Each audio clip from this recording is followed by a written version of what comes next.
हुकूमत ने पेट्रोल पर लेवी में कमी जबकि डीजल पर लेवी की शरह बढ़ा दी है। पेट्रोल पर लेवी 40 रुपये 49 पैसे फ़ी लीटर कम कर दी गई है। ज़राए के मुताबिक डीजल पर पेट्रोलियम लेवी में 19 रुपये 71 पैसे फ़ी लीटर इजाफा कर दिया गया है। रबा साल का हदफ पूरा होने के बायस लेवी में कमी की गई। ज़राए के मुताबिक हुकूमत ने पेट्रोलियम पर लेवी में कमी की है। डीजल पर लेवी की शरह बढ़ा दी गई है। पेट्रोल पर लेवी 40 रुपये 49 पैसे फ़ी लीटर कम कर दी गई है। ज़राए के मुताबिक डीजल पर पेट्रोलियम लेवी में 19 रुपये 71 पैसे फ़ी लीटर इजाफा कर दिया गया है।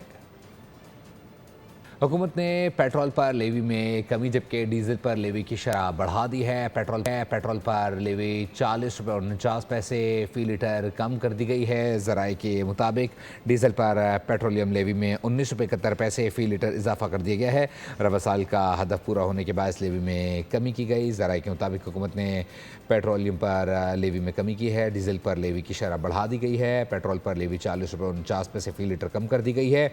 ज़राए के मुताबिक डीजल पर पेट्रोलियम लेवी में 19 रुपये 71 पैसे फ़ी लीटर इजाफा कर दिया गया है।